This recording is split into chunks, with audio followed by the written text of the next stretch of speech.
este tema es sumamente importante. Casualmente, bueno, Dios acomoda todo, pero casualmente el otro domingo empezamos el capítulo 18 de Primero de Samuel y vamos a estar viendo todo el capítulo, el tema de la unidad. La unidad, eso es lo que vamos a estar viendo en el capítulo 18 de Primero de Samuel. Y el tema de hoy tiene que ver básicamente con unidad. Entonces vamos alineaditos de manera extraordinaria, porque esto no está agendado ni cronograma con Primero de Samuel. Pero bueno, el hábito número 2 trata sobre crecer juntos. Recuerden que estamos desarrollando la madurez, descubra su madurez, es el título del curso. Ya hablamos sobre el número 1, que era nuestro tiempo a solas con Dios. Ese es el hábito número 1. Hablamos sobre el TAS, trajimos las libretas, vimos temas más prácticos y hoy ya toca ver el hábito número 2, que es crecer juntos, crecer juntos. Y por ahí en el folleto ustedes tienen el versículo clave de la lección, que dice: hierro con hierro se aguza, y así el hombre aguza el rostro de su amigo. Eso es Proverbios 27:17. ¿Alguien quiere explicar el versículo? ¿Por qué asociamos este versículo con crecer juntos?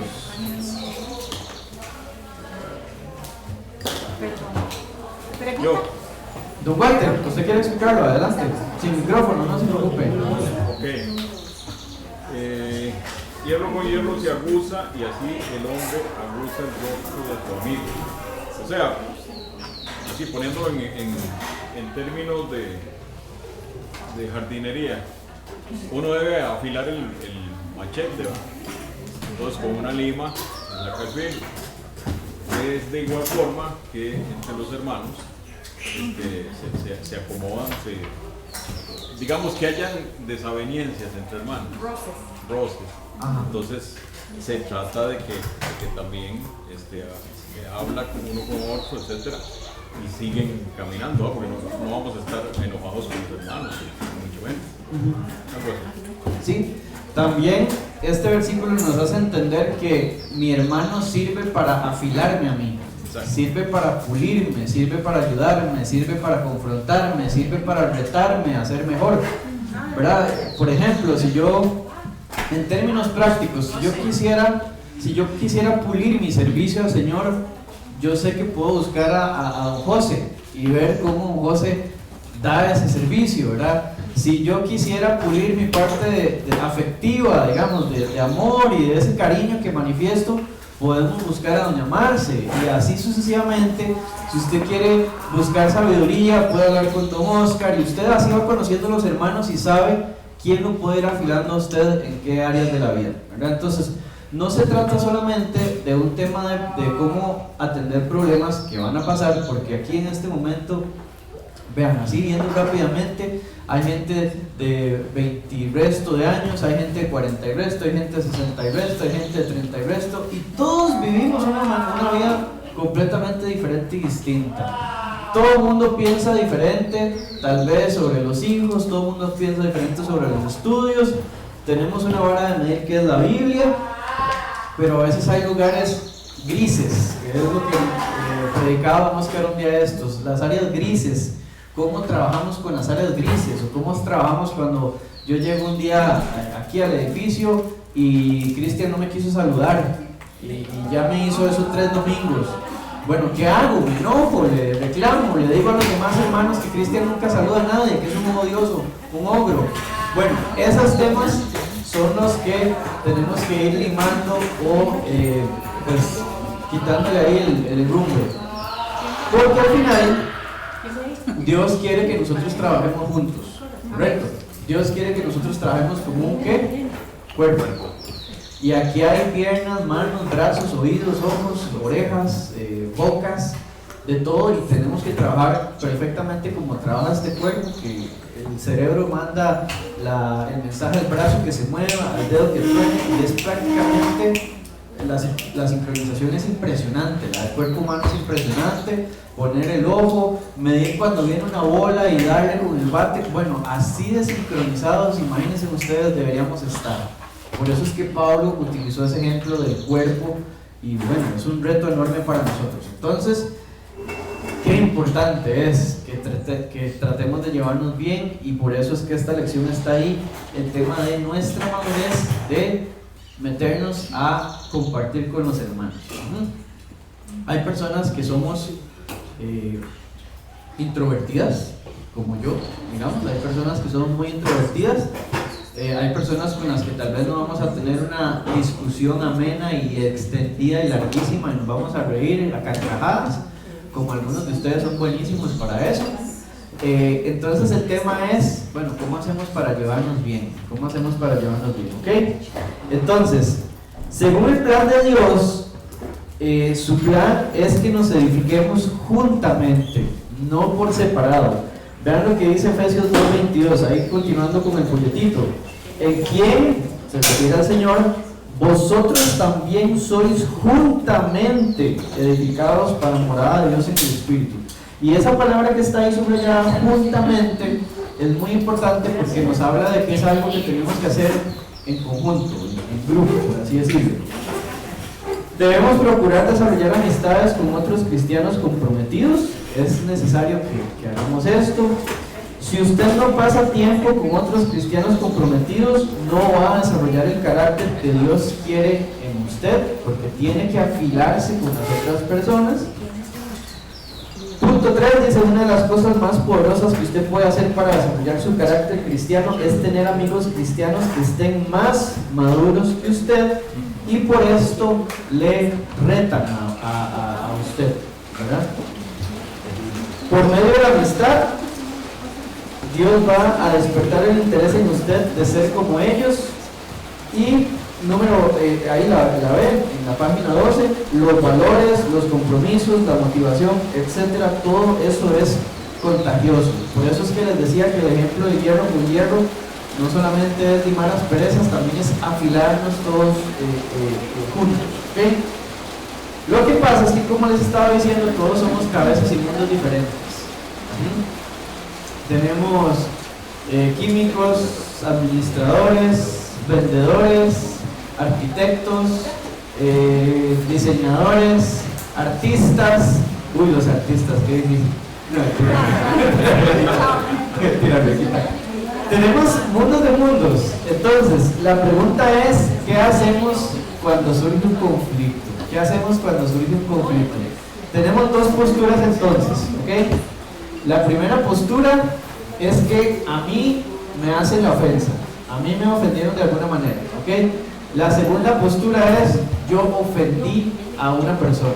Entonces vamos a ir primero con qué pasa si a mí me ofenden, y luego vamos a ver qué hacemos cuando nosotros estamos ofendiendo a las personas, y luego vamos a ver otro tema aparte que no está en el folleto, no sé si nos va a dar tiempo hoy, pero que tiene que ver con qué pasa cuando tenemos diferencias doctrinales. Este tema de la unidad de hermanos para nuestra iglesia, para la Iglesia del Este, es sumamente importante por lo siguiente: las iglesias que defienden la sana doctrina están en más peligro de tener temas de división que las iglesias que no lo tienen.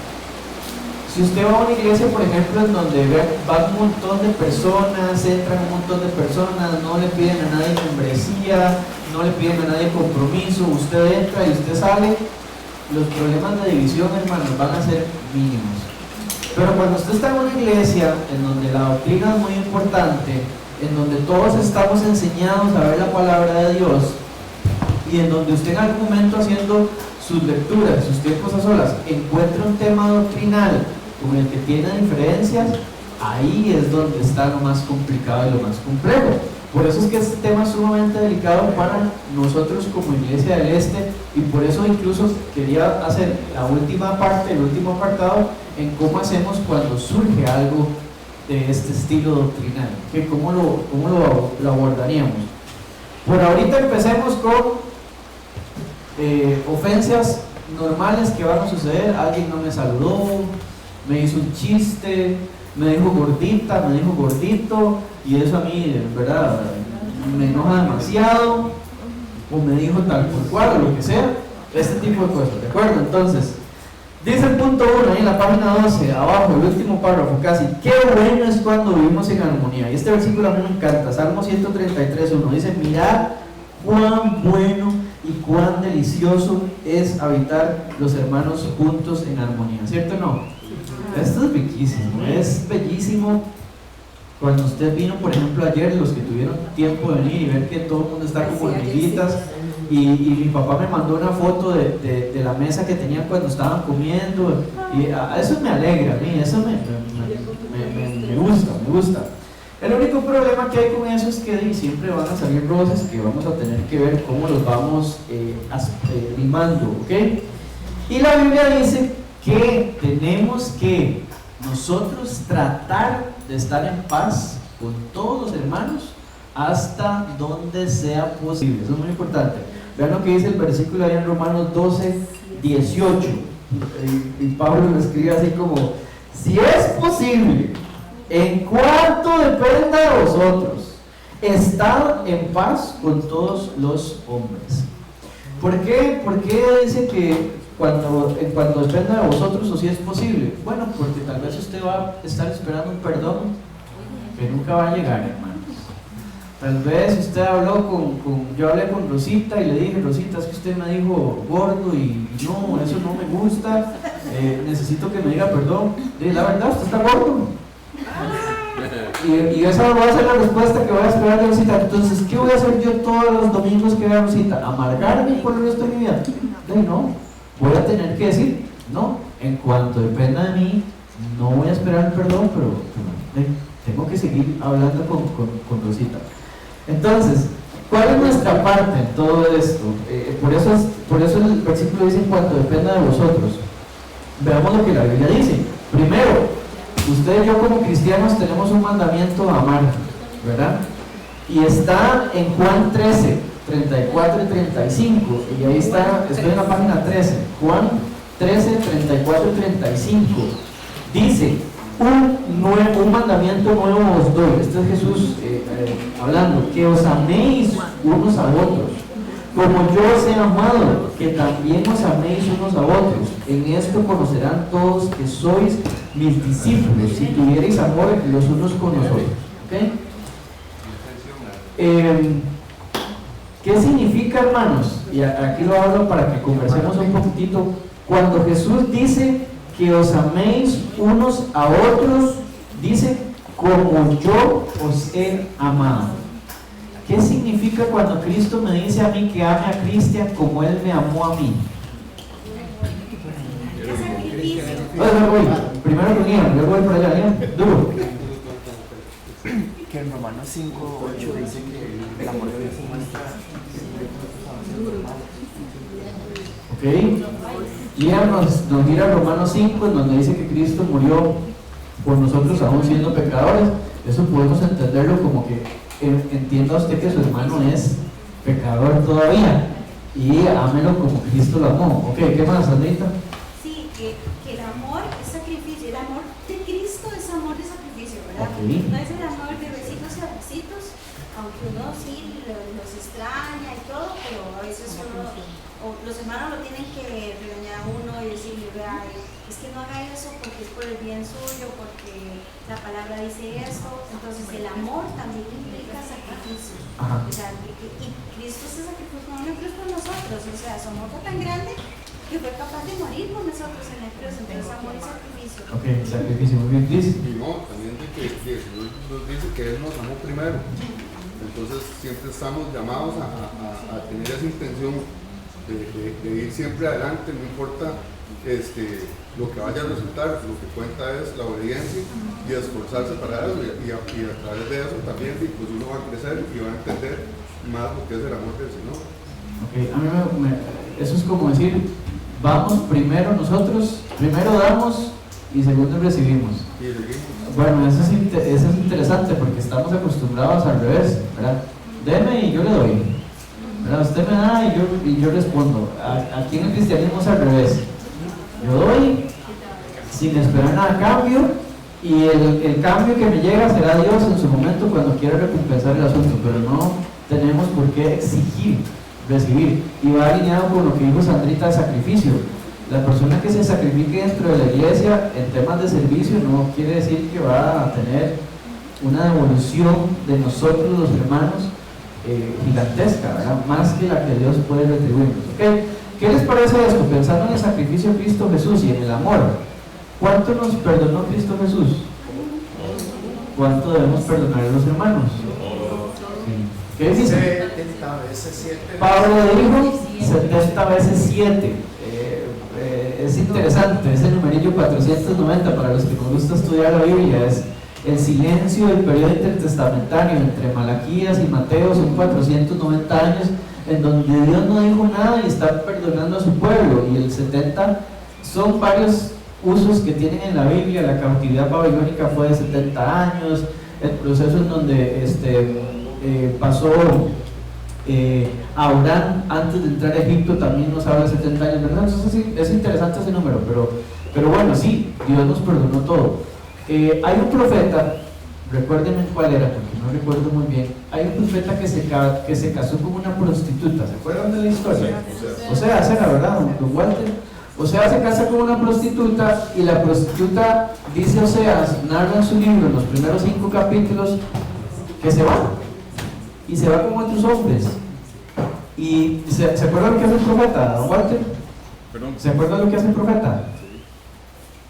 No me acuerdo. No se acuerdan. Bueno, a pesar de que esta mujer está siendo infiel, el profeta va en su búsqueda y sale a reconquistarla. Y uno dice, pero qué tonto, si está siendo infiel. Bueno, eso es un cuadro de nosotros, la iglesia, siendo infiel a Cristo, y Cristo perdonándonos y buscándonos y trayéndonos y jalándonos. Bueno, ese tipo de amor es el que deberíamos tener nosotros con los hermanos, y perdonar las cosas que vayan sucediendo en medio del camino, y eso se logra como lo vamos a ir viendo más adelante. Entonces, cuando dice el versículo como Cristo o como yo os he amado, eso es carga pesada. Usted puede ver la cruz de Cristo y decir, bueno, así yo tengo que amar. Pero también podríamos decir que Cristo perdonó a sus enemigos en la cruz, murió por ellos en la cruz. Sí, claro, también murió por el Sanedrín, murió por los que posiblemente uno diría que son sus enemigos, los que lo crucificaron, y él murió por ellos ahí. Entonces también recuerden que la Biblia nos dice, ame a su enemigo también. Ok, sigamos. Dice, lo que Dios nos manda es amarnos unos a otros, como Cristo nos ha amado. Este es mi mandamiento, que os améis unos a otros como yo os he amado. ¿Cómo es que Cristo nos ha amado? Aquí estaba mencionando Sandrita un poco de esto. En 1 Corintios 13 tenemos una buena descripción del amor. Y Ronald, ¿usted puede leer ahí los versículos, por favor, el 1 al 13? Sí, señor, dice: si yo hablase lenguas humanas y angélicas y no tengo amor, vengo a ser como metal que resuena o címbalo que retiñe. Y si tuviese profecía y entendiese todos los misterios y toda ciencia, y si tuviese toda la fe de tal manera que trasladase los montes y no tengo amor, nada soy. Y si repartiese todos mis bienes para dar de comer a los pobres, y si entregase mi cuerpo para ser quemado y no tengo amor, de nada me sirve. El amor es sufrido, es benigno. El amor no tiene envidia. El amor no es jactancioso, no se envanece, no hace nada indebido, no busca lo suyo, no se irrita, no guarda rencor, no se goza de la injusticia, mas se goza de la verdad. Todo lo sufre, todo lo cree, todo lo espera, todo lo soporta.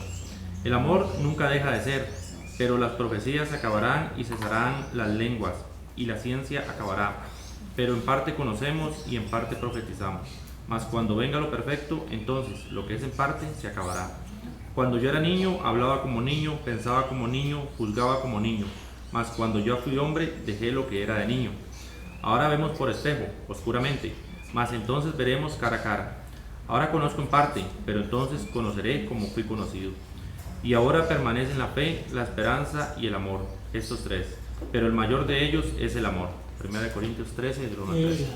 El mayor de ellos es el amor. Dice ¿qué manera? Sobre esos tres, ¿verdad? Sobre la fe y la esperanza, el amor impera. El verdadero amor bíblico entonces es una elección propia, no es un sentimiento. Y esto quiero explicarlo tal vez con la relación de pareja, con los que estamos casados. Hay ciertos momentos en donde usted está molesto o molesta con su pareja, en donde usted no siente amor, usted siente odio. Hay ciertos momentos en donde usted no quiere hablar con esa persona, no quiere estar con esa persona, pero usted lo hace porque tomó una decisión de estar con esa persona, no importa qué sucediera, ¿de acuerdo? El amor lo sostiene esa decisión, el amor es una decisión, no es un sentimiento, porque si nosotros basamos nuestras acciones en sentimientos, vamos a ser sumamente inconstantes. Y tal vez el mejor ejemplo que les puedo poner es el siguiente: Cristo Jesús.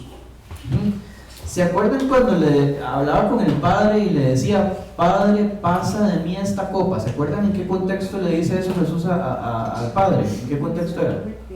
Antes de que Ok, exactamente, antes de morir, antes de ser crucificado. ¿Y qué quiere decir pasa de mí esta copa? El sufrimiento que yo Ok, La copa de la ira. muy doctrinales se fueron. Se los digo más práctico. No quiero esto, o sea, es doloroso, es difícil, pero aquí es donde quiero darles el mejor ejemplo. Cristo Jesús hizo las cosas no porque sintiera ganas de hacerlo, sino porque fue una decisión de tengo que hacer lo que mi Padre me dijo. El amor es exactamente igual. Usted ama no porque sienta hacerlo, sino porque usted toma la decisión y dice, yo soy cristiano y debo amar a mis semejantes, y por eso lo hago. Si me voy a la parábola del buen samaritano, por ejemplo, ese es un excelente ejemplo. ¿Por qué? Porque el samaritano es enemigo de esa persona que pasó por ahí, y esa persona pudo haber dicho, no, esto es un enemigo. No, el samaritano dijo, no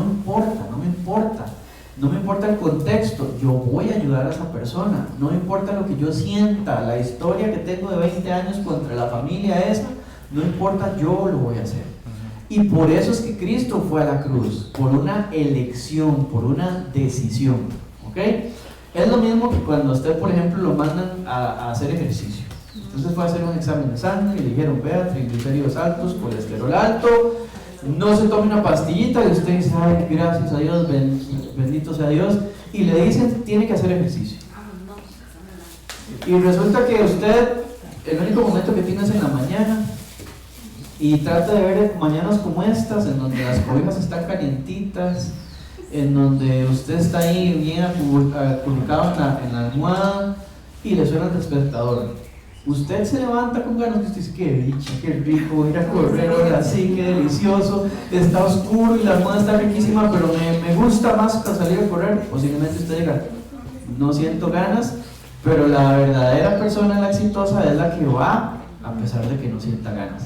No se trata de las ganas, hermanos, no se trata de que usted le nazca en las manos a las demás personas.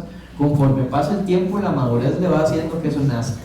Pero vamos con un tema de decido amar a mis hermanos, ¿ok?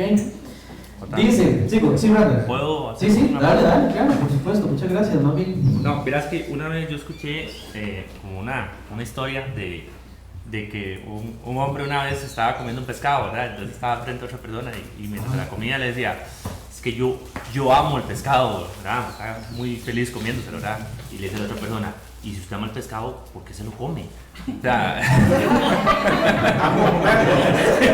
realmente, porque usted se está amando usted mismo y lo que está obteniendo a través de ese pescado, el placer que está sintiendo, ¿verdad? Entonces, muchas veces eso era para demostrar que nosotros amamos a otras personas, pero porque nos generan algún tipo de placer. Cuando eso no me genera placer, entonces yo ya no quiero amar. Entonces al final, el amor que muchas veces sentimos, y lo digo entre comillas, porque a veces es amor propio, no es amor por las personas, ¿verdad? Y a veces creo que Jesús nos amó con ese amor, porque no creo que de nuestra parte le complaciéramos en algo cuando Él nos amó.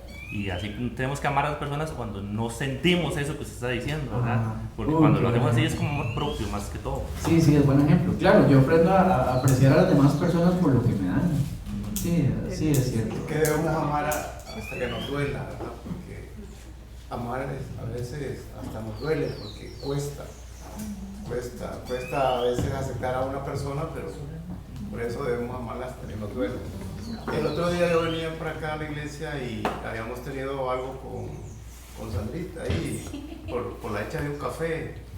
Ajá. Entonces yo me fui con eso y platiqué con mi esposa y porque yo parece que dañé a Sandrita en eso que yo le dije, ¿verdad? No, pero ya sé, yo estaba así, ¿verdad? Contestando nada más, no orgulloso, sino porque yo me había estado encargando de hacer el café, ¿verdad? Ajá. Entonces, pero yo me fui con eso. Fui y ¿por qué no la llamaste? Me dijo mi esposa. Bueno, no la llamé, sino que esperé que hasta el domingo. Y había que ofrendar, había que estar aquí, había que hacer muchas cosas, ¿verdad? La verdad que a veces uno no deja pasar muchas cosas y muchos pecadillos y eso se va agrandando, ¿verdad? Se va agrandando y parece que no ofendemos a veces. Y yo lo hice con Sandrita ese día, ¿verdad? Porque ella se sintió molesta. Entonces, cuando vino, yo la estaba viendo que viniera y le empecé a preguntar, ¿verdad? Sandrita, te ofendí, discúlpame, pero es que yo empecé a explicarle, ¿verdad? Uno había venido algunos domingos porque no vino ella, ¿verdad? Y me encargaron que hiciera el café y a la gente le gustó el café, ¿verdad? Entonces, bueno, algunos que me dicen, a ver, yo no sé, ¿verdad? Está bien pecado, y me han dicho que sí, que no, ¿verdad? Ya se los advierto, tienen que pedir perdón, entonces. Entonces, sí, ese es el asunto, la cuestión de perdonar y de pedir perdón. Sí. ¿Verdad? No es que tengo yo que esperar que me pidan perdón, sino yo ir más bien y pedir perdón. Entonces yo le dije, me dio un abrazote, ¿verdad? Y eso es importante. Sí. Importante uno sentirse que puede ofrendar, ¿verdad? En el momento que puede ofrendar. Porque si no, la Biblia es bien clara y dice, mejor deja tu ofrenda y ve y reconcíliate con tu hermano, ¿verdad? Para mí es un problema a veces estar enojado, ¿verdad? Con mi esposa y todo eso, ¿verdad? No se ponga el sol sobre vuestro enojo. Y a veces se ha puesto el sol, ¿verdad? Y entonces hasta después que seguro ahí, ¿verdad? Perdóname, mi amor. Con rosas. Exacto, aunque le duela a uno, ¿verdad? Le duela. Y no antes decía, es que vos no me pedís perdón, ¿verdad? Eso no me trajo un café. Esperaba. Entonces sí. Bueno, es el ejemplo práctico. Pues es que este tema es un tema de práctica, ¿verdad? Ahorita estamos viendo la doctrina, pero lo fácil es la doctrina, lo difícil es ya la práctica, ¿verdad? También. Bueno, creo que aprender a poner la otra mejilla es lo más complicado que uno hace. Y si ya es difícil en la iglesia, a mí me cuesta mucho hacerlo afuera con otras personas que no son cristianas. Y tener que poner la otra mejilla es muy humillante. Pero definitivamente es un cambio muy grande, porque también ellos ven tu ejemplo y dicen, mira, puso la otra mejilla antes de que yo lo hiciera. Eso es muy, muy importante. Sí, se trata de entender que yo no soy el primero. Ahorita lo vamos a ver, tal vez no quiero adelantarme mucho, pero se trata de entender eso, que yo no soy el primero, así como los apóstoles, Jesús les regañó fuertemente por ese tema de quién quiere estar al lado derecho de Jesús, ¿verdad? Pero bueno, sigamos con el material. ¿Por qué la preeminencia del amor? Bueno, muy sencillo, la fe es la certeza de lo que se espera. ¿Se acuerdan? Esa es la definición de Hebreos 11:1. Cuando estemos con Cristo Jesús, ya tenemos lo que esperamos. Ya la fe no es necesaria. La esperanza de la venida de Cristo Jesús, cuando estemos con Él, ya está cumplida, ya no es necesaria. Pero el amor siempre va a existir. Por eso es que Pablo dice que es la preeminencia. La fe y la esperanza, cuando estemos con Cristo Jesús, llegaron a su término, ya todo está ahí visible, cumplido al 100%, pero el amor siempre va a perdurar. Página 14 da una clasificación de lo que leímos o lo que Loranda leyó ahora en 1 Corintios 13 y nos recuerda, el amor bíblico es sufrido y benigno. El amor no tiene envidia. El amor no es jactancioso. El amor no se envanece, no se llena de vanidad, arrogancia, presunción, soberbia. El amor no hace lo indebido. El amor no busca lo suyo propio. El amor, vean esta, no se irrita, ni siquiera se enoja, ¿verdad? El amor no guarda rencor. El amor todo lo sufre y todo lo soporta. Así que si nosotros actuamos de una manera diferente hacia nuestros hermanos en Cristo, no estamos amándolos y por lo tanto estamos pecando, porque estamos en desobediencia al mandamiento de amarnos unos a otros, como Cristo nos amó a nosotros. Primero que nada, entonces, recuerde el mandamiento, amarnos unos a otros. Recuerde también que no hacerlo, no amar a su hermano, es desobediencia y por lo tanto es pecado contra Dios mismo. Entonces, lo primero es recordar que Dios nos manda amar. Lo segundo es recordar que hay ciertas cosas que Dios aborrece, y esa es la palabra que se utiliza en Proverbios 6, 16, 19. Cris, usted lo puede leer, está ahí en los folletos, Proverbios 6, 16 a 19. Sí.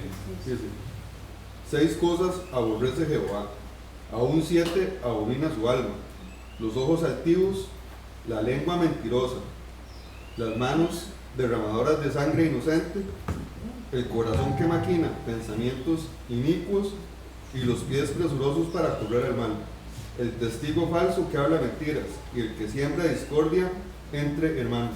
Ok, vean el principio del versículo, porque es interesante cómo Dios hace énfasis en la séptima, ¿verdad? Y Él dice, 6 cosas aborrece Jehová y aún 7 abomina su alma. Entonces pone nuestra atención en la séptima, y la séptima es la última: el que siembra discordia entre hermanos. Entonces tenemos que entender que Dios aborrece las personas que generan división o discordia dentro del cuerpo de Cristo, y esto lo tenemos muy claro en las cartas de Pablo, en donde él hace tanta insistencia en el tema de la unidad. Ahora vamos a irnos un toquecito a Filipenses para que veamos este tema más desde la perspectiva de Pablo, ¿verdad? Podemos entender un poco de por qué el Señor se siente así hacia la discordia si nos fijamos en quién fue el primero en sembrar discordia. Fue la serpiente, Satanás, el diablo, que sembró la discordia entre Adán y Eva, y entre ellos dos y su creador. ¿Por qué se dice que Satanás sembró discordia? ¿Se acuerdan la palabrita que utilizó para hablar primeramente con Eva? Con que Dios os ha dicho, ¿verdad? Es como decir, Dios les dijo a ustedes. Entonces, ¿qué está haciendo Satanás? Está usando las palabras de Dios para ponerlo en contra de Eva. Con que Dios os dijo no comer este fruto porque moriréis. Bueno, no van a morir. Esa fue el con que, en donde generó toda la división. Sembró duda, exactamente. Sembró duda. No es el hombre bueno y justo que siembra discordia, mas es el malvado y depravado. Dice Proverbios 6 del 12 al 15, el hombre malo, el hombre depravado es el que anda en perversidad de boca, que guiña los ojos, que habla con los pies, que hace señas con los dedos, perversidades hay en su corazón, anda pensando el mal en todo tiempo, siembra las discordias, por tanto su calamidad vendrá de repente, súbitamente será quebrantado y no habrá remedio. Eso imagínense que está escrito desde Proverbios, ¿verdad? Estamos hablando incluso en tiempos de Israel. ¿Cuál es la causa principal de la discordia y la disensión entre hermanos? ¿Cómo es que empieza? ¿Qué es la chispa que causa el incendio? A menudo es la lengua. A menudo es la lengua. A menudo es algo que decimos, algo que interpretamos, algo que le pusimos otro sentido que no era el que tenía que tener, y a menudo eso es lo que detona todos los problemas. Por ahí había un escritor que decía, ¿cuántos problemas nos ahorraríamos si no pudiéramos hablar? Bueno, yo no quisiera no hablar, pero entiendo el significado en eso, ¿verdad? Ok, vamos a leer ahí Santiago 3. Sí, Rosita. También se da mucho, digamos, dejando a un lado el habla, se da mucho con los mensajes de texto. O sea, la persona lee e interpreta lo que quiere, entonces me está diciendo, y tal vez la persona no lo dijo de esa forma o en ese sentido que la persona lo está leyendo. Entonces, o sea, usted le pone el sentimiento cuando usted lee y o sea, se puede enojar o no, y entonces es como complicado. Sí. Algunas veces digamos, en mi caso, yo trato de más bien de mandar un audio como para que la gente vea que uno no está, porque, pero ¿por qué se enoja usted? No, es lejano el enojo, pero la gente lo lee así. Sí, yo atendí la semana pasada, Rosita, en la oficina 2 personas porque se enojaron. Son 2 compañeros de trabajo, ¿verdad? Y resulta que el compañero de trabajo lo que hizo fue escribirle con mayúscula por el chat de la oficina al otro compañero. El otro compañero creyó que porque estaba en mayúscula le estaba gritando. O sea, esto es verídico, o sea, no es falso. Y entonces como no se estaban hablando, estaba pegado el proceso ahí en ellos con los pacientes, y entonces bueno, ya el jefe no nos manda, entonces ya me toca a mí hablar con ellos y hablo con uno y, compañero, ¿qué fue lo que pasa? Es que me escribió en mayúscula. Y entonces le digo yo, para usted ¿qué significa que le escriban en mayúscula? Dije, me está gritando. Vuelvo a ver a otro compañero y digo, compañero, ¿usted sabía eso? No, yo no sabía que era eso, que le escribo en mayúscula. Yo no le estaba gritando a usted. ¿Cómo que no? No, yo no sabía que eso significa que a uno le están gritando. Sí, eso sí. Compañero, ¿de dónde sacó esto eso? Por algún lugar lo leí, no me acuerdo dónde fue que lo leí. Ese fue todo el problema, Rosita, y tienes toda la razón. Eso pasa muy comúnmente. Pero ahí está la lengua por algo. Dios nos la dio porque la necesitamos, Rosita. Mi jefe mandó a Hacienda, un recordatorio de un pago en rojo, subrayado y en mayúscula. O sea, inmediatamente la llamó la directora financiera para que llamara a Hacienda y para que escribiera pidiendo disculpas por todas esas barbaridades. Y la otra mesa fue para recordar y darle importancia. Para darle importancia y recordar que urgía la plata del pago. Sí. Y pero tuvo que hacer un montón porque vamos a ver. Se descabezó. La clave en esto, nosotros los cristianos no tenemos por qué ofendernos por ese tipo de minimalidades, no sé cómo llamarlo. Sí, don Walter, perdón. Sí se ha dicho eso de que escribir en mayúscula en un correo es hablar en voz alta. Sí. Sí. Sí, está formalizado. Hay ciertas normas en cuanto a eso. Es una norma de ortografía. Pero eso no lo conoce la gran mayoría de la gente, ¿verdad? Entonces yo siempre que escribo correos me cuido de eso porque hay gente muy sensible. Demasiado. Y también, bueno, eso aplica en la parte del versículo donde dice, anda pensando el mal en todo tiempo. Ajá. Y uno no tiene que pensar las cosas así también. Como andar a la defensiva.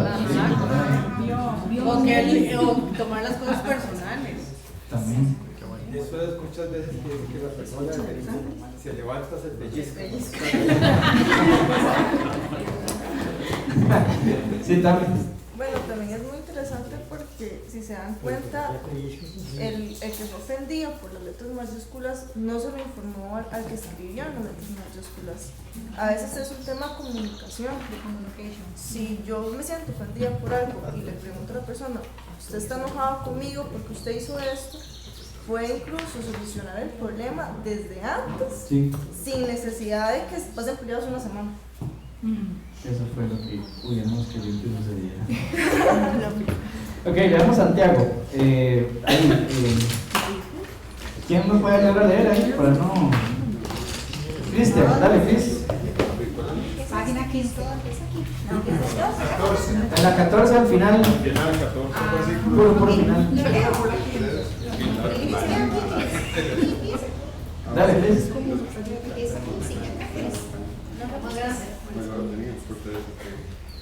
Porque todos ofendemos muchas veces. Si alguno no ofende en palabra, este es varón perfecto, capaz también de refrenar todo el cuerpo. Que eso es una ironía, ¿verdad? Eso es como diciendo, el que no ofende es perfecto. Bueno, no hay nadie perfecto, solo Cristo Jesús. He aquí, nosotros ponemos freno en la boca de los caballos para que nos obedezcan, y dirigimos así todo su cuerpo. Vean qué buen ejemplo ¿verdad? Como lo que estamos viendo es que se está diciendo al caballo, ese animal poderoso, potente, usado en guerras, con toda su musculatura y fuerza, por la boca se controla. Interesantísimo. Sí, pero también interesante lo del cuerpo. Digamos, yo cuando hablo con los alumnos y le hacen así, esos ojitos, ¿verdad? Se lo entendió. Me mató con los ojos, dice. Mirad también las naves, aunque tan grandes y llevadas de impetuosos vientos, son gobernadas con un muy pequeño timón, por donde el que las gobierna quiere. Así también la lengua es un miembro pequeño, pero se jacta de grandes cosas. He aquí cuán grande bosque enciende un pequeño fuego. Y la lengua es un fuego, un mundo de maldad. La lengua está puesta entre nuestros miembros y contamina todo el cuerpo, e inflama la rueda de la creación, y ella misma es inflamada por el infierno. Porque toda naturaleza de bestias y de aves y de serpientes y de seres del mar se doma, así ha sido domada por la naturaleza humana, pero ningún hombre puede domar la lengua, que es un mal que no puede ser refrenado, llena de veneno mortal. Con ella bendecimos al Dios y Padre, y con ella maldecimos a los hombres, que están hechos a semejanza de Dios. De una misma boca proceden bendición y maldición. Hermanos míos, esto no debe ser así. ¿Acaso alguna fuente hecha por una misma abertura, agua y dulce y amarga? Hermanos míos, ¿puede acaso la higuera producir aceitunas o la vid higos? Así también ninguna fuente puede dar agua salada y dulce. Qué palabra más fuerte, ¿verdad? Sobre la lengua, es como donde dice que inflama la rueda de la creación y ella misma es inflamada por el infierno. Suena muy fuerte, pero sí así es como funciona. Me encanta cuando dice que se jacta de grandes cosas. Claro, la lengua es la que lo hace uno jactarse de lo que uno ha hecho en su vida o no ha hecho. Y por ser una cosita tan chiquitita, puede generar estragos enormes, más si hablamos en una iglesia. Un pequeño comentario, un pequeño chisme puede generar cosas devastadoramente grandes. Entonces, la instrucción es, o la conclusión es, básicamente que la lengua con la que adoramos a Dios Padre es la misma lengua con la que podemos maldecir a los hombres, pero entonces que refrenemos y controlemos nuestra lengua para que de verdad sea para adorar a Dios Padre. Dice por ahí, siguiendo con la lectura, la lengua es un fuego del infierno que inflama la rueda de la creación. ¿Qué incendio puede causar la lengua suelta de un hermano en Cristo? Bueno, miles de cosas. Porque con la lengua maldice al otro, habla mal de él. Esto se llama chismear, sacar y hacer comentarios que indisponen a personas contra otras. La lengua es el instrumento principal, la causa primordial de la división y la disensión entre hermanos. Y recuerde que Dios aborrece esto. Luego vienen unos versículos, hermanos, que no los vamos a leer para que por favor cuando tengan tiempo los lean en la casa, o si ya se estudiaron la lección que puedan hacerlo, que tienen que ver con la lengua, con el uso que le damos a la lengua. Punto C, la discordia y la división entre hermanos. Recuerden que Dios aborrece la discordia y la división entre los hermanos, porque al fin y al cabo, ¿quién es el autor de estos problemas? Es el diablo. La discordia muy a menudo empieza con una lengua suelta. Algo pasa, un problema, un roce, un choque entre hermanos y empiezan a chismear y carbonear la cosa, echarle más combustible, hablando con otros que no tienen nada que ver con el tema. Como si don José hubiera compartido lo que le pasó con Sandrita, con 30 antes de hablar con Sandrita. Gracias a Dios yo no me lo sabía, don José, quiere decir que no digo nada. Dice, hemos de entender entonces que si nosotros empezamos el chisme, la división y la disensión, o aún si solo participamos en él, estamos causando división y disensión entre hermanos y hemos llegado a ser instrumentos en las manos del diablo. En semejante caso, Satanás está usándonos a nosotros para destruir la obra de Dios, una obra que le costó a él un precio muy alto, la sangre y la vida de su Hijo. Por lo tanto, Dios aborrece la división y la disensión entre nosotros. Satanás sabe que si puede lograr dividirnos, él puede ganar la batalla, puede parar la obra. Así, una de las estrategias principales de nuestro enemigo, dividir y conquistar. En Lucas 11:17, mas él, conociendo los pensamientos de ellos, esto es Jesús hablando de los fariseos, les dijo, todo reino dividido contra sí mismo es asolado, y una casa dividida contra sí misma cae. Contexto, cuando Jesús está expulsando demonios y los fariseos le dicen a Jesús que si lo está haciendo por el poder de Satanás. Y Jesús lo que les dice es, no, si estuviera haciendo algo en contra de lo que dice Satanás, pero lo estoy haciendo por el poder de Satanás, estaría dividiendo básicamente el reino de Satanás. Y con esto lo que les dice es, básicamente, yo estoy haciendo esto por el poder de mi Padre, no por el poder de Satanás. ¿Qué hacemos entonces? Porque es obvio que siempre va a haber roces, choques y problemas entre nosotros en la iglesia. Como siempre hay problemas entre los hermanos de una familia. ¿Cómo podemos tratar con los conflictos entre nosotros? Con amor. Recuerde lo que la Biblia dice. Punto A, el dominio propio. ¿Puedes seguir, Randall, por favor? Sí. Dice, en primer lugar, recuerde que en el momento de la ofensa, el roce, el choque, el problema, la cabeza se calienta, las emociones se le suben y la lengua quiere soltar. En este momento, ejerza el dominio propio que Dios le ha dado en Cristo Jesús. Porque no nos ha dado Dios espíritu de cobardía, sino de poder, de amor y de dominio propio. 2 Timoteo 1:7. La Biblia dice que usted tiene el dominio propio, si es cristiano. Así que tiene la capacidad de someter sus emociones a su voluntad. Así que hágalo. Someta sus emociones y sus derechos, que seguramente ya fueron ofendidos por un hermano en Cristo, a lo que la Biblia dice. ¿Qué es lo que la Biblia dice de esto? Bueno, hay dos pasajes principales que debemos analizar para saber cómo manejar un problema bíblicamente. Ok, este es el primer punto entonces, que sería si nos ofenden.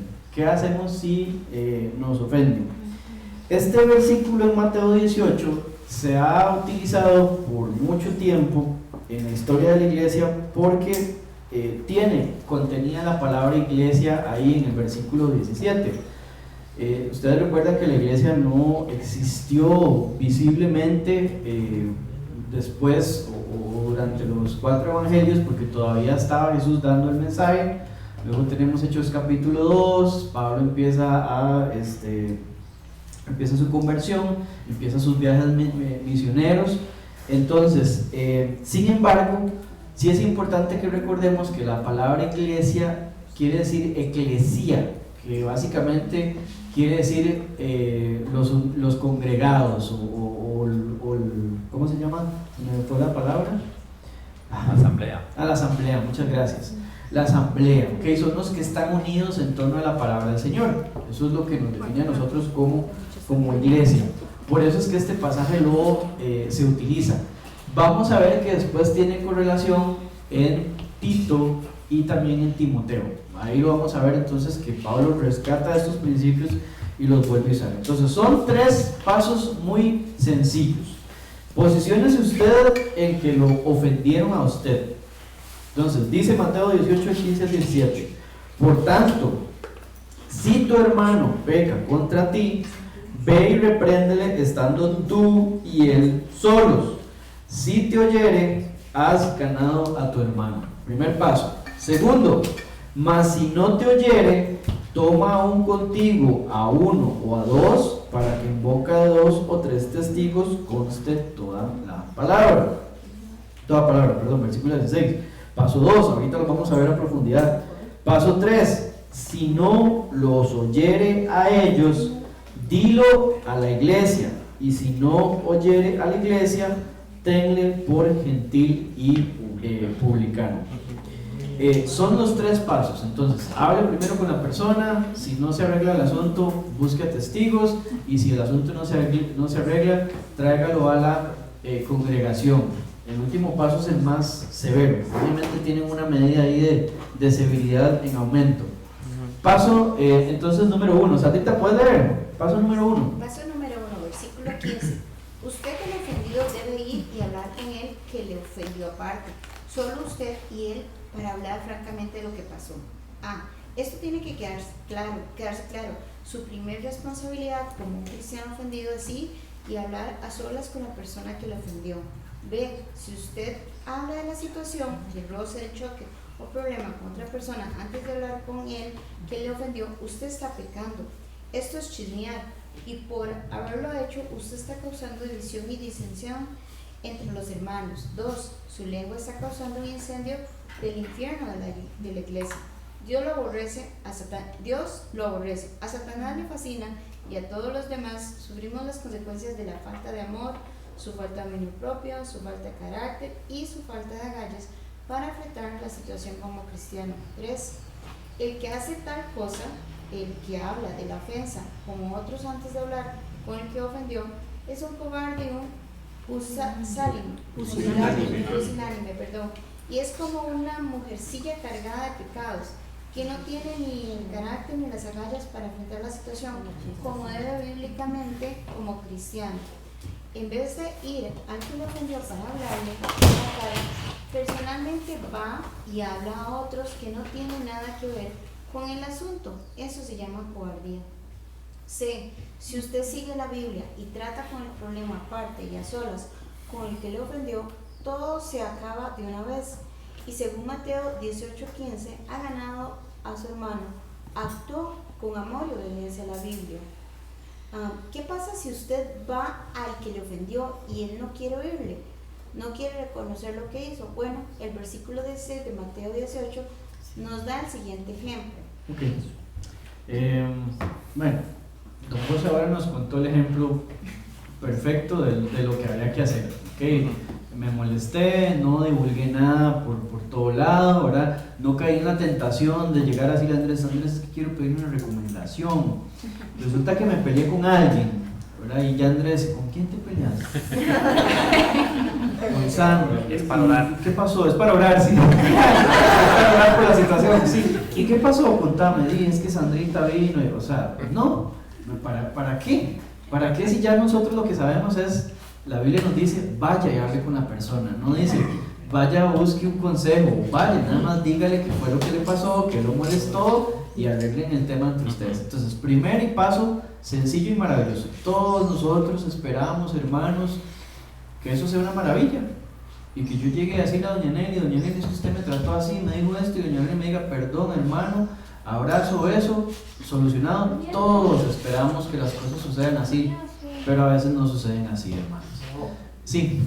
Esto es importante también, que cuando hay muchas situaciones, uno u otro entra en el calor. Entonces es tontera ponerse a discutir en ese momento. Es reflexionar y luego buscar a la persona y enfrentarla ya con los humos bajos, porque si en ese momento se pone a discutir, más bien la situación se acarga más, no se resuelve nada y quizás el problema se hace más grande. Pero bueno, a veces no se va a solucionar la primera.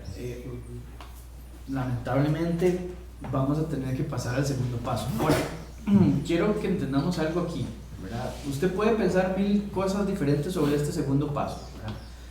Que no quiero ser tan malo, que no quiero evidenciar al hermano, que no quiero ponerlo en boca de otras personas, que no sé si esas personas le van a contar a otras personas. Pueden pasar por su cabeza miles de cosas, pero recuerde que la instrucción de Dios es busque 2 o 3 testigos. Pero también mida si efectivamente lo que le hicieron de verdad es tan grande como para que usted continúe con estas cosas o lo deje ahí donde está. Eso es muy importante, ¿verdad? No tenemos que creernos doña toda, ¿verdad? O sea, vamos a ver, hay cierto grado de aceptación que debemos manejar, de tolerancia, y no es que vamos a llevar un montón de cosas a hablarlas con terceros o cuartos porque alguien no me dijo buenos días hoy. Tenemos que tener muy presente eso, ¿verdad? Ahora más adelante lo vamos a tener en la lección. Pero si usted ya considera que es algo serio, que es algo grave, que ya es algo de su familia, incluso que ya está tocando su núcleo familiar porque está generando roces y ya su familia no quiere hablar con la otra familia y ya usted habló con una persona y las cosas no se solucionan, vamos a tener que ir con el segundo paso. Busque a personas que usted sepa que son discretas sería, ¿verdad? Indiscretas no, perdón, que son discretas, que son hasta cierto punto muy celosas con información, y llévelos entonces para que hablen con el hermano. Ese es el segundo punto. Seguimos, Sandrita.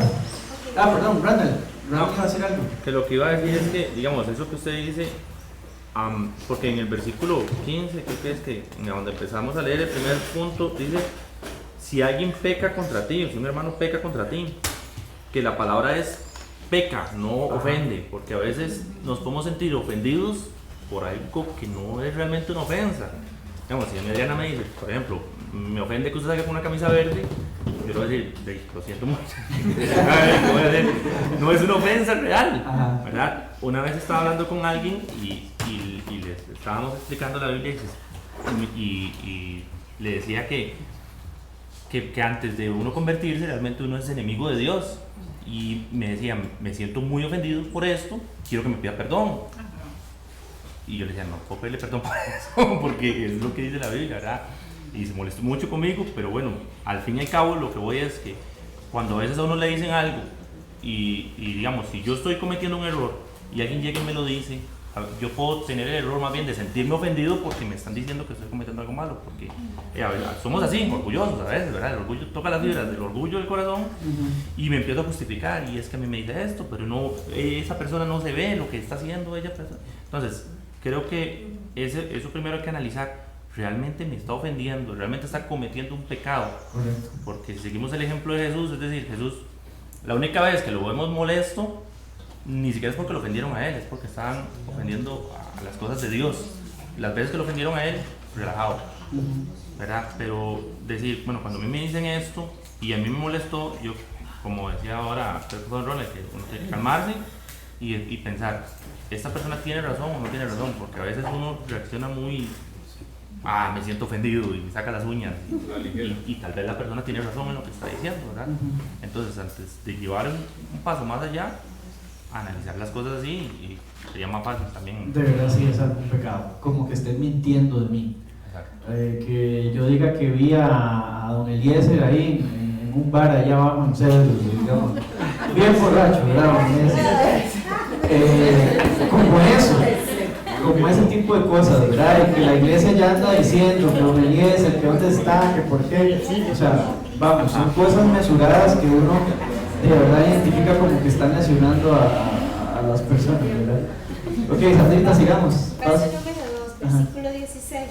Dice, si el problema todavía existe después de hablar a solas con el que le ofendió, vaya con uno o dos testigos, personas que fueron ofendidas también o que observaron el problema, y hablen con él. Siempre debe hacerlo con amor, amable, sufrido, con mansedumbre, oración y mucha humildad. Porque el siervo del Señor no debe ser contencioso, sino amable para con todos, apto para enseñar, sufrido, que con mansedumbre corrija a los que se le oponen, por si quizá Dios le conceda que se arrepienta para conocer la verdad y escape del lazo del diablo en el que están cautivos a voluntad de él. 2 Timoteo 2, 24, 26. Ok, paso número 3. Sí. Aquí es importante también que la persona que va a estar ahí no es que le va a decir, no, si vos tenés razón, lo que te está diciendo no. Es decir, en lugar de llegar como apaciguador y tratar de solucionar el problema, lo que llega nada más es como ser intermedio para ver qué dice que el otro y que no se ponga en calor la situación, ¿verdad? Pero si va a decir y darle el apoyo a aquel, a ver todo, estamos mal. Sí, son testigos, por eso es que son testigos. Y la importancia de estos testigos es que van a tomar un lugar importante en el paso 3. Estos testigos van a funcionar como una parte neutral dentro del paso 3. Se supone que cuando ya se vaya a elevar algo a la iglesia, que tiene que ser filtrado por el pastor, esos testigos neutralmente van a decir todo lo que pasó en esa conversación, ¿verdad? Y por eso se toma la decisión de, bueno, vamos a traer el tema a la iglesia, que es el paso número 3. Siempre el tema de disciplina es sumamente complejo, hermano. Y siendo muy sinceros, nosotros en la Iglesia del Este aún estamos trabajando en el tema de disciplina, digamos, aún no está pulido, lo hemos estado trabajando entre varias personas. Vamos a tocar algunas pinceladas de esto en los mensajes que tenemos ahora de 1 Samuel 18, aprovechando el tema de la unidad. Vamos a empezar a repasar temas de estos importantísimos, porque siempre la disciplina es la parte más difícil de todas, ¿verdad? ¿a quién le gusta jalarle las orejas a la gente o hacerla sentir mal? Porque como vamos a ver ahora en Tito, Pablo es clarísimo en decir, si hay alguien que usted ya lo llevó a la congregación y no quiere, rechácenlo. Así dice. Y dice, y entendiendo un poquitito esto, dice rechácelo para que la persona se sienta mal y la volvamos a tener, la volvamos a incluir, ¿verdad? Y uno dice, uy, pero qué duro eso de rechazarlo, de hacerlo a un lado. Bueno, el propósito es para que la persona vea su falta y quiera regresar, y ese es el objetivo que tiene que tener la iglesia, de volverlo a cobijar y volverlo a traerlo de nuevo. Pero por eso les digo que el tema de la disciplina es complejo y es difícil y a nadie le gusta, y tampoco es que todos vamos a hacerla a lo que nos parezca y todo el mundo toma la justicia en sus manos y lo vamos haciendo todos como queremos, porque entonces más bien no vamos a ir en unidad o sincronizados. Por eso es que el tercer punto, aunque suene difícil y aunque no lo veamos muy comúnmente en las iglesias, es algo que sucede, ¿verdad? Nosotros tuvimos uno hace mucho tiempo, para los que se acuerdan, con un hermano que tuvo una falta grande, estaba a cargo de la dirección de la música, cuando teníamos, ustedes no se van a imaginar, 2 guitarras, teníamos batería, teníamos bajo, teníamos teclado, teníamos estas cositas, tumbas, ¿verdad? Teníamos un coro como de 5 personas, lo que ustedes tal vez muchos no llegaron a ver nunca, pero bueno, hubo una falta ahí, el hermano habló con una persona implicada, habló con testigos, no hubo manera de solucionar la situación, se trajo a la iglesia con el resultado de que el hermano tuvo que ser separado del ministerio, se tuvieron sesiones con el hermano para tratar de restaurar, pero al final tomó la decisión de partir, de irse, ¿verdad? Dificilísimo y muy duro, y las cosas de disciplina son las más difíciles en la iglesia y son a las que más les rehuimos, son las que menos queremos como tratar de estar en estas cosas, ¿verdad? Pero entonces, ese es el paso número 3. ¿Alguien iba a decir algo? No sé si alguien otro no. Algo, Rosita. Es que aquí dice que fueron ofendidas también o que observaron el problema. ¿Y qué pasa si no fueron ofendidas ni observaron el problema? Por eso les estaba diciendo ahorita que traten de conseguir una persona que ustedes sepan que es discreta, que sea una persona neutral, ¿verdad? No que vaya a ser su mejor amiga de la infancia y que usted sepa que la va a apoyar a usted, porque ese no es el papel. Y bueno, y ahora que lo toca Rosita, es muy importante decirlo: si ustedes en algún momento se ven envueltos en una situación de este tipo, entiendan que somos testigos nada más de apaciguar y no tenemos que tomar bando, simplemente es ver lo que está sucediendo, tratar de conciliar, mediar, pero nosotros no tenemos que tomar bandos. Era lo que estaba diciendo ahora mi papá, perdón, nuestro pastor. Bueno, yo sé que no tiene mucho que, porque es lo que pasa en el colegio a veces, ¿verdad? En el colegio, cuando se va a hablar, ya sea con un alumno o con un profesor, hay un testigo, siempre hay un testigo, pero el testigo no se mete, el testigo escucha, pero porque uno también puede ser que uno se puede alterar, una cosa así, uno tiene que mantener la paz, la calma y hablar con esa persona, ver el punto específico, la otra persona responde, pero el testigo no se mete si uno le dice que no se mete. Por ejemplo, yo voy a hablar con tal uno, pero por favor no te metas, solo escuches, estate ahí, ¿verdad? Entonces ahí uno decide si esa persona se puede meter, pero allá, ¿verdad? Sí. Yo no sé si ustedes, en algún momento, a mí me ha tocado por el trabajo ir a un proceso judicial, no sé si a alguno le ha tocado, pero es interesantísimo. Yo, por ejemplo, lo pasan uno en un salón con los jueces, con los testigos, con las partes, ¿verdad? Pero no lo dejan aún no lo dejan ver a la gente, uno tiene que estar fijado en el juez directamente, y entonces el abogado, digamos, le hace preguntas a uno, pero uno tiene que contestarle al juez. Es muy difícil, y es por un tema de mantener la parcialidad y la neutralidad del testigo, no viendo caras de que, no, pobrecito, la cara que está haciendo, no, ¿sabe qué? O sea, es tratar de ser lo más neutral posible en el asunto, y A mí me llamó mucho la atención porque es complicadísimo estar viendo que alguien me escucha y no pudiendo contestarle a la persona, sino algo es complejo, pero eso es la neutralidad que el testigo debe tener. Ahora lo hacen virtual. También, ahora lo hacen virtual y también me dijeron, no hagan así, así, tienen que decir sí o no con su boca. Tienen que estar viendo la cámara. Todo, tienen que estar viendo y le dicen a uno que ponga la parte de atrás y todo el asunto. Sí. No, es complicadísimo. Ok, entonces paso número 3. Paso 3. Si aún así no funciona, seguimos, Anita, gracias, sí.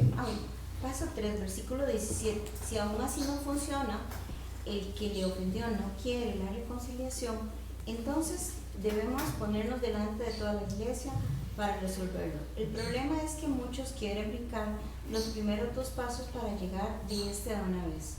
Recuerde su parte en todo esto, perdonarle la ofensa al que le ofendió. Entonces se le acercó Pedro y le dijo, Señor, ¿cuántas veces perdonaré a mi hermano que peque contra mí? ¿Hasta 7? Jesús le dijo, no te digo hasta 7, sino hasta 70 veces 7. Mateo 18, 21, 22. Y a pesar de todo, ustedes tienen el deber delante de Dios de perdonarle. B. ¿Quién es usted para no perdonar a su hermano? Al que Dios ya perdonó en Cristo. Luego esa pregunta es buenísima que usted se la haga cuando esté en un problema. ¿Quién soy yo para no perdonar a mi hermano si Cristo le perdonó absolutamente todas las cosas que hizo contra él? Blasfemias, mentiras, hurtos, robos, asesinatos, todo lo que usted quiera ver, Cristo lo perdonó todo. ¿Quién soy yo para no perdonarle a esa persona la ofensa que me hizo? Sigamos, ¿sabes? Dice C. El que anda chismeando y hablando mal de su hermano es el que no le ha perdonado, y esto causa división y disensión en la iglesia. Dios lo aborrece, a Satanás le encanta, todos los demás sufrimos por la falta de madurez y espiritualidad. 4. Así que Mateo 18 nos da 3 pasos para resolver el problema de un hermano en Cristo. Síganos para tratar con la ofensa bíblicamente, porque si no lo hace, usted es el problema, no el que le ofendió. Mateo 5. Ok, eso sería entonces cuando alguien me ofende a mí. Ahora, vamos con la otra cara de la moneda, que es yo ofendo a alguien. ¿Ok? Mateo 5, dice Mateo 5, 23, 24. Por tanto, y ahora don José estaba mencionando esto en lo que contó ahorita, pero creo que estaba pensando en este pasaje, ¿verdad, don José? Por tanto, si traes tu ofrenda al altar y allí te acuerdas de que tu hermano tiene algo contra ti, deja allí tu ofrenda delante del altar y anda, reconcíliate primero con tu hermano y entonces ve y presenta tu ofrenda. Ahora, si leemos con cuidado el texto, a mí me encanta porque tenemos que leerlo con cuidado. ¿Soy yo el que tengo algo contra mi hermano o es mi hermano que tiene algo contra mí? El hermano contra mí. Es el hermano contra mí, y aún así, ¿quién es el que va a pedir perdón? Yo busco reconciliarme. Yo soy el que busco reconciliarme. ¿Ven? Entonces, aunque leamos aquí que alguien me ofendió a mí, yo no tengo que esperar a que la persona llegue a mí. Yo soy el que tengo que tomar la iniciativa y buscar la reconciliación del hermano. Si usted es el que le ofendió a alguien, en el momento de darse cuenta de lo que pasó, vaya, busque a su hermano ofendido y arregle el asunto. Confiese su pecado, lo que hizo, y acepte la responsabilidad por haberlo hecho. Pídale perdón. Además, si tiene que hacerle restitución, hágalo. Siga el ejemplo de Zaqueo. Entonces Zaqueo, puesto en pie, dijo al Señor: he aquí, Señor, la mitad de mis bienes doy a los pobres, y si en algo he defraudado a alguno, se lo devuelvo cuadruplicado. Lucas 19:8. No deba a nadie nada, salvo el amor. No debáis a nadie nada, sino el amar los unos a otros, porque el que ama al prójimo ha cumplido la ley. Arregle cuentas en todo. Por ejemplo, si pide prestado un libro, devuélvaselo a su dueño. Como Rosita ahora que me dijo: ay, no sé, me llevé esos marcadores de resaltadores. Vean, lo uso de ejemplo porque Y no se lo dije a Rosita, ni sabía yo que me faltaban resaltadores. Pero eso es lo bonito de esto, ¿verdad? Rosita dijo, bueno, y voy a devolvérselos. Y los trajo ahorita, pero yo ni sabía que me faltaban resaltadores. Cuando alguien quiere contarle algo, entre paréntesis, esto es como lo que le dije ahora, ¿verdad? Andrés, voy a contarte un casillo ahí que me apareció. Contra un anciano no admitas acusación, sino con 2 o 3 testigos. Si a alguien se le arrima a usted para contarle algo acerca de otro hermano, no se lo permita. Mejor dígale, oh, no, suave, no, a mí no me cuente, por favor. ¿Ya habló con una persona? No, entonces no, mejor no me cuente, mejor no. Si necesita ayuda porque está el asunto muy complicado, hable primero con él y luego me avisa, pero no, por favor, no, gracias. Dígale a esta persona que no quiere oírlo y recuérdele los 3 pasos de Mateo 18. Dígale que vaya y hable con su hermano aparte, 1 a 1, cara a cara, para arreglar el problema y que lo haga ya. Pero entienda esto, si usted le permite hablar más de un hermano, usted ha caído en el pecado igual que él. Porque usted está participando en la división y la disensión. Usted ya cayó en las manos del enemigo, así que no lo haga. Lo primordial de lo personal, en todo caso, cuando usted es el ofendido o que causa la ofensa, la primera cosa que debe hacer es ir personalmente a hablar a solas, cara a cara con la otra persona. Gálatas del 6, del 1 al 10. ¿De cuánto se puede leer? Sí. Dice, hermanos, si alguno fuere sorprendido en alguna falta, vosotros que sois espirituales, restaurarle con espíritu de mansedumbre, considerándote a ti mismo, no sea que tú también seas tentado. Sobrellevad los unos las cargas de los otros y cumplid así la ley de Cristo. Porque el que se cree ser algo, no siendo nada, a sí mismo se engaña. No os engañéis, Dios no puede ser burlado, pues todo lo que el hombre sembrare, eso también segará. Porque el que siembra para su carne, de la carne segará corrupción, mas el que siembra para el Espíritu, del Espíritu segará vida eterna. No nos cansemos pues de hacer bien, porque a su tiempo segaremos, si no desmayamos. Así que, según tengamos oportunidad, hagamos bien a todos, y mayormente a los de la familia de la fe. Me encanta ese cierre que dice, y mayormente a los de la familia de la fe. Vaya a él o a ella y háblele aparte y con mucho amor acerca de lo que le pasó. F, el requisito de humildad. El orgullo, la soberbia, la envidia, los celos, siempre busca lo suyo propio, pero el amor busca lo del otro.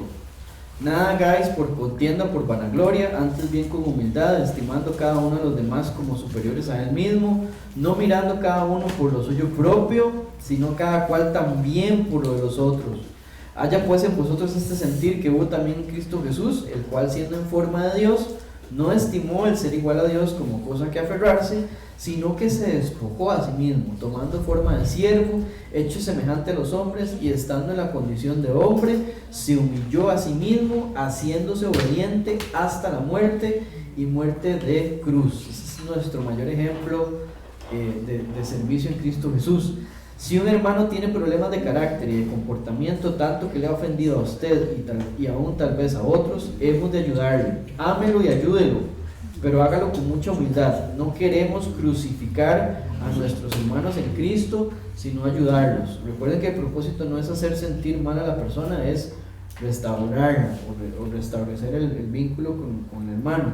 Hablar mal de un hermano a sus espaldas no le ayuda para nada, más bien le causa daño. Sin embargo, si usted con humildad y amor habla con él aparte del problema que tiene, tal vez pueda ayudarle a ver lo que está pasando, y así él puede crecer en Cristo, despojándose del viejo hombre y vistiéndose de nuevo. Sea humilde entonces y ayude a su hermano si Dios le indica que debe hacerlo. El hermano enojado que infunde temor. Esto a veces es un problema difícil que decimos, uy, pero yo no quiero hablar con él, es que se va a enojar. Tal vez un cristiano diga, yo no podría hablar jamás con él, se enoja fácilmente, me intimida, me da miedo, no sé cómo va a reaccionar. Cuando alguien dice algo así, ¿en quién está pensando? Está pensando en sí mismo, no está pensando en su hermano, en amarlo y ayudarle. Eso se llama orgullo y soberbia. tenemos que morir a nosotros mismos y amar a nuestros hermanos en Cristo. Aun si ellos se molestan o se enojan, tenemos el deber de seguir Mateo 5 y Mateo 18 para resolver los problemas. Si realmente amamos a Dios y a nuestros hermanos, podemos vencer a los temores. Y el punto 5 tiene que ver con una evaluación que tenemos que hacernos a nosotros mismos cuando estamos hablando de problemas. ¿Okay?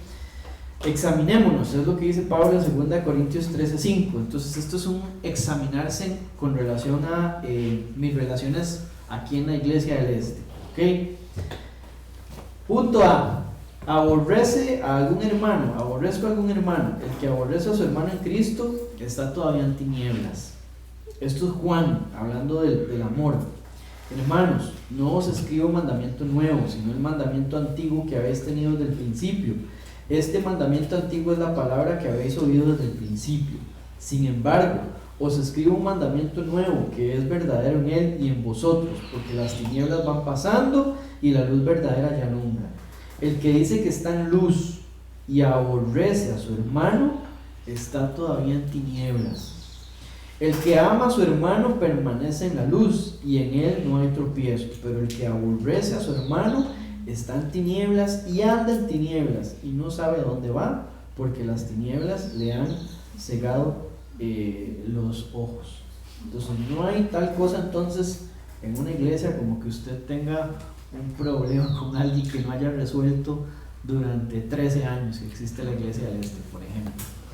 Todos deberíamos tener la capacidad de decir, ¿podemos relacionarnos entre todos? Sí, debemos tener la capacidad de decirnos, podemos. ¿Tenemos afinidades unos por algunos otros? También, por supuesto que sí, eso va a existir, pero eso no quiere decir que yo no puedo tratar y compartir con las demás personas. Fede es buenísimo para hacer esto. Fede pasa invitando a mucha gente a la casa, recibe personas, comparte con personas, programa su agenda para salir con personas. Es impresionante.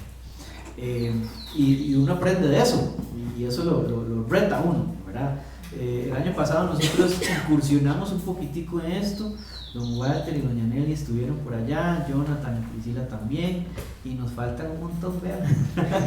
Pero es bueno que todos tragamos esto en algunos momentos, ¿verdad? Que lo vayamos haciendo.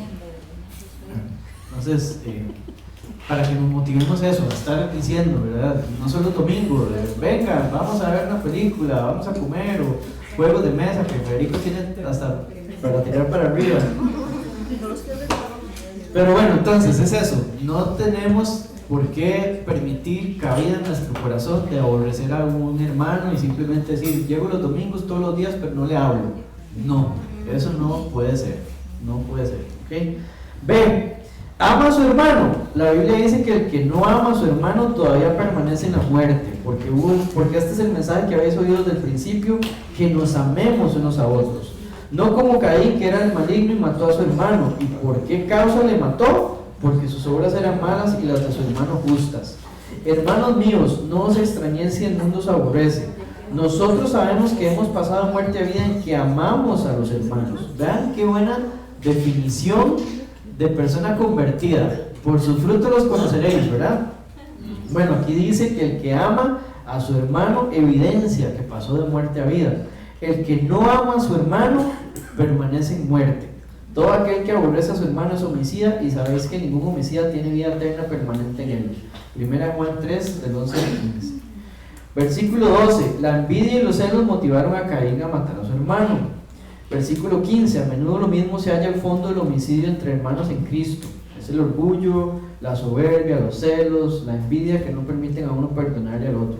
Es un pecado grave. Dios dice que es como homicidio, según Mateo 5, ¿verdad? Si Dios nos amó tanto, ¿qué derecho tenemos nosotros de no amar a los demás? Amados, amémonos unos a otros, porque el amor es de Dios. Todo aquel que ama ha nacido de Dios y conoce a Dios. El que no ama no ha conocido a Dios, porque Dios es amor.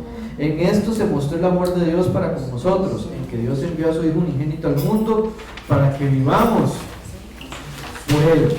En esto consiste el amor, no en que nosotros hayamos amado a Dios, sino en que Él nos amó a nosotros. Eso es lo que estaba diciendo Liam ahora. Y envió a su Hijo en propiciación por nuestros pecados. Amados, si Dios nos ha amado así, debemos también nosotros amarnos unos a otros. Si usted dice que ama a Dios, pero aborrece a su hermano, es un mentiroso. Primero de Juan, si alguno dice, yo amo a Dios y aborrece a su hermano, es mentiroso.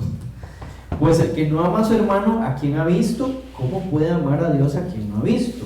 Y nosotros tenemos este mandamiento de él: el que ama a Dios, ame también a su hermano. Entienda que chismear acerca de un hermano en Cristo y hablar de él a otros es aborrecerlo.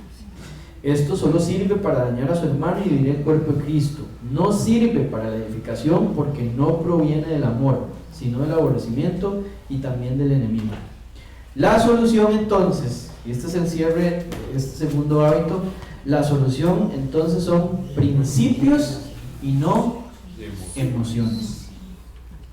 Yo tengo aquí anotado en mi folletito, eso no lo tienen ustedes, dice paz, P-A-S. Este es un principio que yo creo que está en la Biblia, pero no está textualmente. Es solamente un ejemplo. Nosotros los humanos pensamos, actuamos y sentimos. Todos nosotros hacemos esas cosas: pensamos, actuamos y sentimos. Es lo que condiciona nuestro comportamiento, ¿ok? Y yo le di ese orden a propósito: paz, porque es lo que veo en la Biblia, es lo que veo instruido por Pablo. Piensen primero. Por eso Pablo desarrolla la parte doctrinal en sus cartas siempre. De primero va la doctrina, porque es lo que nos ayuda a pensar. Luego va al actuar. Hagan, andéis, dice el libro de Colosenses. Anden, hagan. Y por último, sientan. Hoy en día nosotros, los humanos, funcionamos al revés. Primero sentimos, luego actuamos y último pensamos. Y hay que pedir. Algunos ejemplos muy fáciles en la vida cotidiana. Usted anda quebraditico, no tiene ni un 5, no tiene plata, pero resulta que se va a un mall, pasea, vio algo que le mueve sus emociones. Usted se imaginó ahí con esa sueta carísima, sentada y con todo el asunto, y usted va, actúa, compra el artículo, pasa la famosa tarjeta de crédito, ¿ok? O a tasa cero, y después dicen, ¿a qué sueltas estamos en verano? Bueno, eso pasa muchas veces en nuestra vida.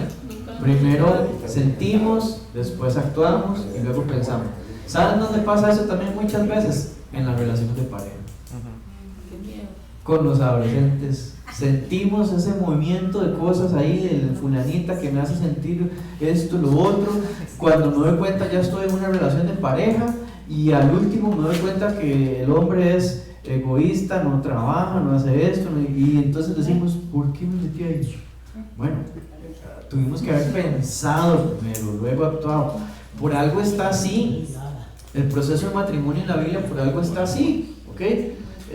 Recuerden, primero es la etapa de compromiso, y luego la etapa de consumación, es la última etapa que tiene que ver con las emociones y con los sentimientos, pero primero está el pensar, luego el comprometernos, de último está la parte de la consumación que tiene que ver con las emociones, con los sentimientos. Entonces, la clave es: piense primero, actúe y luego sienta.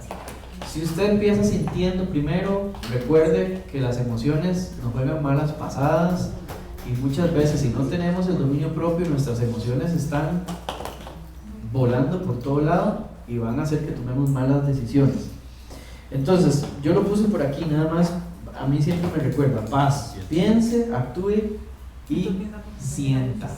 De pura casualidad, aunque no es con Z, es con S, esta modalidad le genera a uno paz, por supuesto. Si yo pienso, actúo y luego siento, conforme dice la palabra de Dios, voy a tener paz. De pura casualidad ahí me pegó, ¿ok? Pero bueno, le damos a este punto. Dice: la solución, principios, no emociones. ¿Y alguien quiere leer? Por favor, ahí que me ayude a leer. Cualquiera. Andrés, aquí está Andrés. Andrés, no. El cristianismo es obediencia a Dios. El verdadero cristianismo consiste en la acción voluntaria en las decisiones que uno toma diariamente. El cristianismo no se trata de deseos caprichosos ni de emociones místicas. Es la sumisión voluntaria de sí mismo y de su vida a la voluntad de Dios. Al final de cuentas, para que una acción o un deseo sea virtuoso delante de Dios, tiene que ser un acto de la voluntad. La voluntad de Dios es que vivamos en armonía. Mirad cuán bueno y cuán delicioso es habitar los hermanos juntos en armonía. Salmo 133:1. Dios quiere que hagamos todo lo posible para estar en paz con todos los hombres.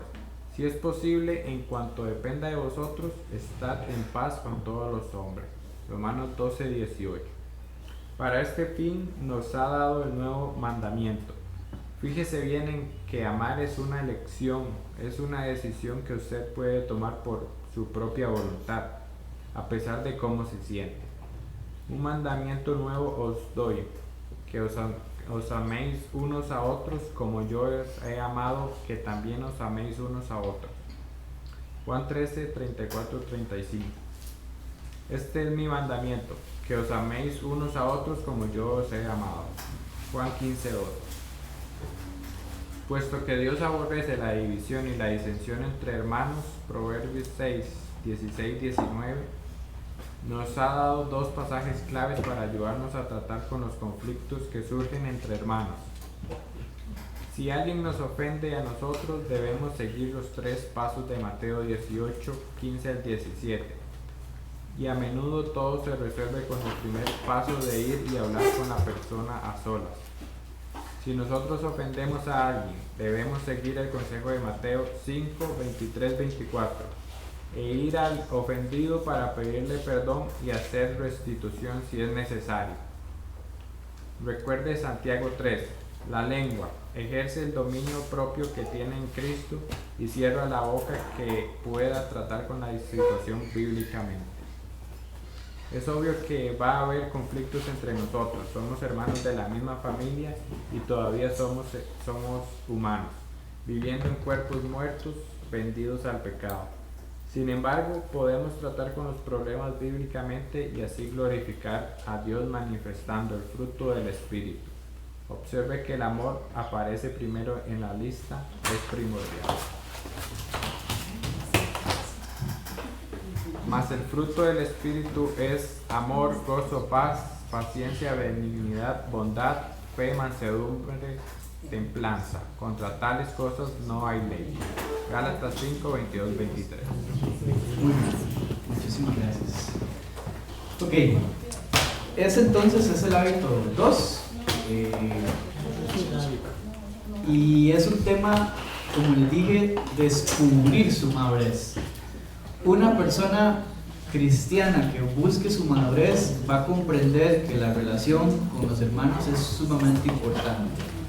Va a comprender que no solamente es venir aquí a sentarse a escuchar la palabra de Dios y a cantar, es hacer esto que estamos haciendo nosotros. Es sacar tiempo para conversar con alguien más, es sacar tiempo para hablar con alguien más fuera de las reuniones que tenemos los domingos, es querer congregarse en la oración que hacemos los miércoles para poder compartir, es exponer mis necesidades de oración para que alguien más ore por eso, es relacionarse. Y es que tenemos las de perder, hermanos, porque hoy día las relaciones son informáticas. Hoy día todo es por cámara, hoy día todo es por llamada, hoy día cada vez estamos más renuentes a presentarnos, a dar la cara, a poner nuestro rostro, y eso es un ataque para la iglesia, tenemos que verlo así.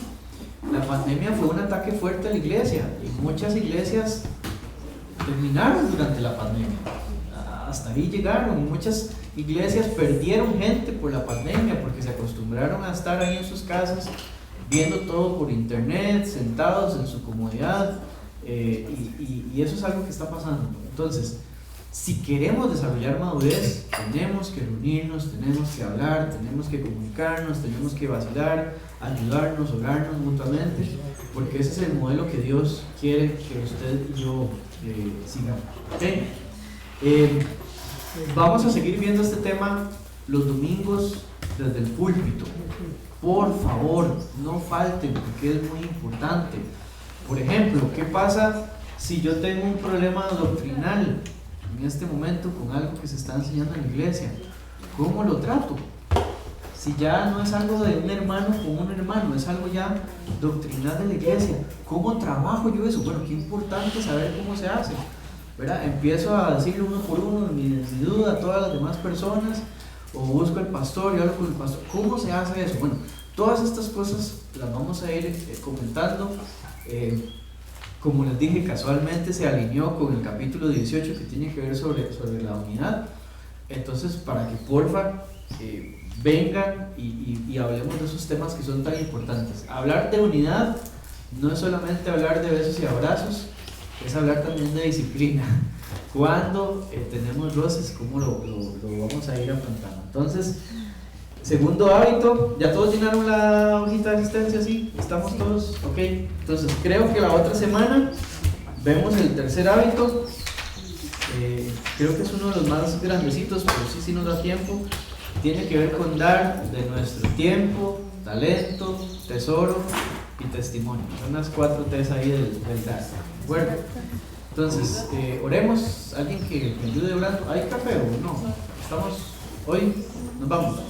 Ok, salimos temprano. Ok, Fede, ¿usted quiere orar? Señor. ¿Sí? ¿O Vicky?